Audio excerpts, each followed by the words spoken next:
how do you use this as a foundation to launch into other platform models? They all come together. They say, oh, here's this company. They've been working with us. They have the tech. Now let's all chip in, own this business equally, and enable this technology company, a linear SaaS company, to actually become a platform company. And we're going to give them access to our collective customer base. Let's look at some linear players making some platform plays.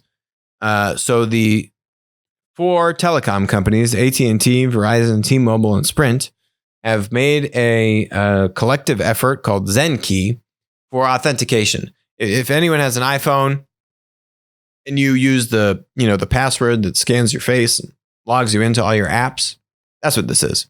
It's a JV around basically think of it as like a development platform-esque thing that will let you have like single sign-on login. Facebook has done this where you can log into a bunch of apps via your Facebook account. Same kind of idea. A very lightweight development platform model. All of the big telecom companies have now teamed up to try and get into the game. These aren't like game-changing platform initiatives. These are kind of like low-hanging fruit. Hey, let's team up on this. If we pool our collective resources, maybe this will just kind of give us a little bit of a stickier value prop against the platform companies like iOS and Android that are solving for this on their own, or Facebook, for example. Maybe it works, maybe it doesn't. I don't know. They're kind of late to the game on this. If it does work, it's not materially changing any of their earnings or outlook or anything like that. I'll be curious to see if they can actually execute on this properly. We've kind of seen this model before. Where have we seen this model? With a company called Zelle. It's actually very similar. You kind of had these like independent kind of like technology providers to the industry. So that the business that owns Zelle, similar to this company that owns ZenKey, looks like it's called LiveXLive. They have a technology. It's a linear model. They're kind of like technology providers to the big players. Maybe the big players are like white labeling their thing or something like this.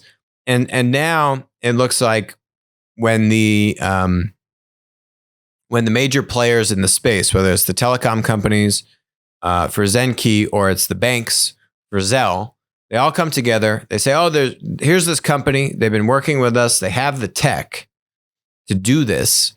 Now let's basically all chip in, own this business equally. And we will now enable this technology company, a linear SaaS company, probably, to actually become a platform company. And we're going to give them access to our collective customer base. If we don't do this, a fintech is going to do this, or a large tech platform is going to do this.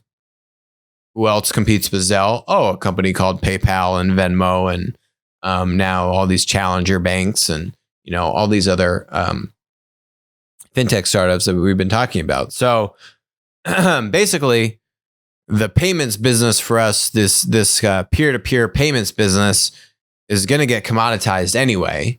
They used to be able to make money on it. Well, we're not going to be able to make money on this anymore. That revenue is gone. I might as well still own it and keep it within my industry. Let's go partner up with all my competitors. Let's do a JV, and boom, you get Zelle. Zelle's been very successful. They just passed a new threshold, which is what this announcement is for. And in 2019, they topped its total use in fewer than 9 months as the bank handled more than 160 million transactions through the end of August and could break 200 million transactions for the year of 2019. By transactions, that's me sending Kirk, our producer on Winner Take All, $5. That's a transaction. And now it looks like more than 200 banks are part of the Zelle system. So Zelle started with 20 or 30 banks that seeded this. I'm not privy to the cap table, but I don't think that they've let in all 200 banks in on the cap table. So from an enterprise value, there is some mild accretiveness, right? I mean, there's definitely some valuation increase now. What would Zelle actually be worth? Given that they have such huge adoption across now 200 banks. That's definitely adding enterprise value to this investment. amongst the original 20 or 30 banks that seeded it. So that's a win, right? I mean, they're creating value. It's not going to be a tech monopoly in its own right, but it provides an interesting launch point. Zelle much more so than Zenki, but it provides an interesting launch point for new disruptive business models to be introduced to the industry. Now, the problem is 20 or 30 banks and the board structure, and how do you really launch a new business, or say, how do you kind of become a platform conglomerate, right? That would kind of be the natural progression of something like Zelle. Hey, you hit 200 million users. Let's start doing some lending, or let's do a lending marketplace, right?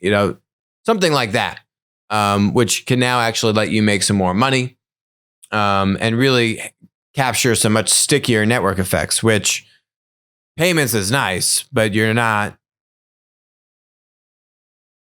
killing it just off of peer-to-peer payments. They can make a little bit of money that way, but from a monetization standpoint, purely on the payment platform side, it's just not there. How do you use this as a foundation to launch into other platform models? That's where my mind would naturally go. And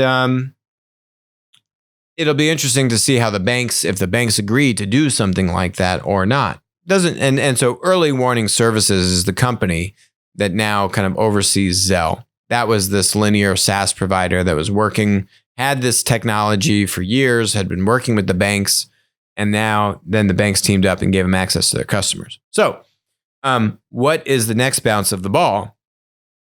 You got to keep moving, because if you just stay stagnant, then you can bet that the other private tech monopolies like PayPal are only going to continue to compound upon the network effects, are only going to continue to just add a stickier equation into the Venmo, PayPal, platform conglomerate arena, which will just continue to differentiate away from something like a Zelle. So it's a great story about using the linear scale to jumpstart a platform initiative, which I'd say is a win right now.